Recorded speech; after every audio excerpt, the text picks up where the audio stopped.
Guys, welcome back to the channel. As you can see, I am home. I am away from the hospital, so I came home Wednesday, which made 1 full week since I was admitted into the hospital after my surgery. Sorry for the voice. From time to time, my voice would change because of the surgery. I had something down in my throat. And today is actually Friday. Yeah. So I am here resting and back and forth just to let you guys know that everything is okay. Yes, it is. Even if it's not, I have to make it okay. So as you can see from the title below, yes, some of you may be shocked, but it's life. I had to make this video for you guys to heal myself. A lot of things I kept to myself because I'm very personal and emotional at the same time. So with that being said, I wanted to share my own situation, my own story with you guys. So there are a lot of people who are going through these phrases right now, and they really need somebody to talk to or something to look at, or who need to hear it in some way or another. How I found out I have cancer. Um, there are some places in my life where I don't like to go back into. But I decided to take a step forward so I could be able to share my journey. I was 35 weeks pregnant when I found out. I think I went to the emergency because I wasn't feeling like really well at all. I had some bleeding going on and some other side effects going on with me, and I wasn't too sure.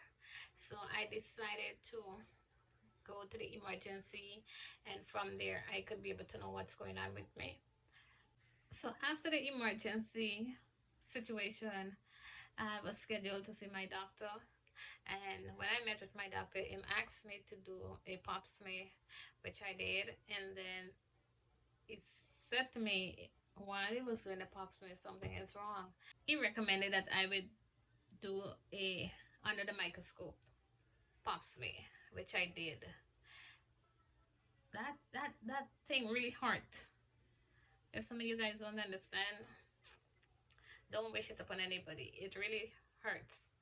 So when I did under the scope my pap smear, then I was recommended to a different clinic because at the same time I was high risk with my pregnancy, to the point I had diabetes and I had to take insulin, and there was other complication going on. So I was very, very worried. So my doctor called me up and said, oh, something is wrong. And from the result that came back, he would transfer me to a different clinic, and I would have a team of specialists there to deal with my situation, since I am 35 weeks pregnant. So I make the appointment and see the specialist. In those time I was waiting for the appointment, my heart was racing because I wanted to know what actually happened, what's going on, am I okay, am I gonna die, is my baby gonna be okay, and all this stuff. So that was in June, and then I had my baby in July. So now after I found out about this old big situation and new thing going on, when I had the appointment with my new team and specialists, they told me I was diagnosed with cervical cancer, and they cannot tell me what stage it was because I am pregnant. There is a mass sitting over my uterus, so they couldn't see what gonna happen next or how soon and all these things. When I heard the word cancer, I shocked to my bone. I was hot, I was cold in the moment, I was frozen. I didn't have a word to explain or what just happened. I know I heard of cancer many times, but like to be a victim of cancer now, it's very hard to deal with, especially when you just found out. So I asked, if it's gonna affect my baby during delivery. So my doctor said no, it would not, but the fluid it could drain, and during that process, she could be able to drink some of it. So he would recommend me to do a cesarean or a C-section, which I had no option over my body in that period of time. I didn't carry my pregnancy till 42 or 41 week or 40 weeks. I carried my pregnancy up to 39 weeks. I had to go through treatment because it came with side effects for me, and then I was pregnant. I started losing my hair.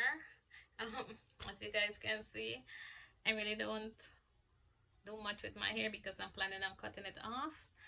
So my hair started to fall off. That was the first sign I had.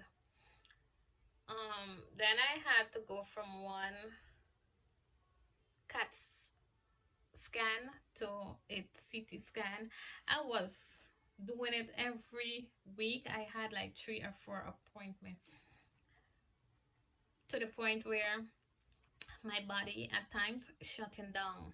I cannot adjust to certain things. I cannot take in certain things. I cannot smell certain things. My stress level was right up to the sky.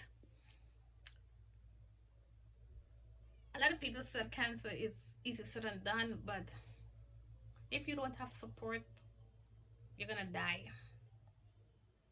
Realistic reality check. If you don't have support, you're gonna die.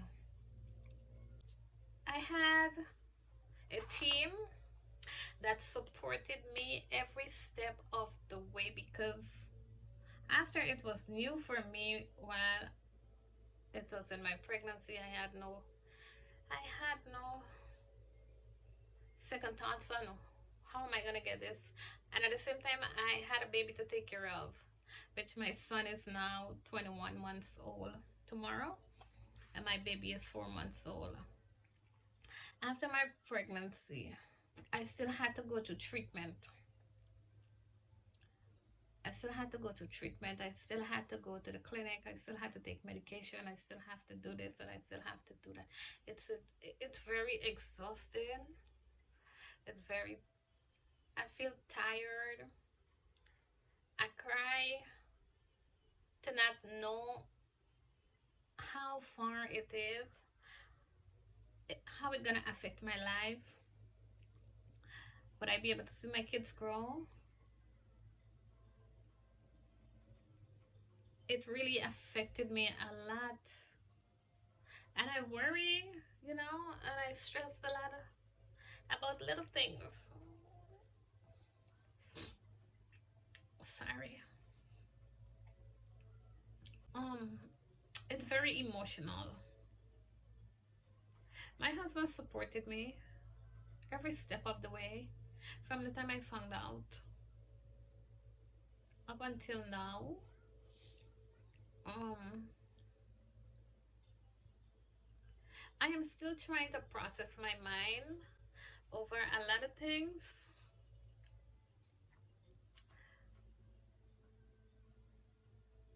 I am.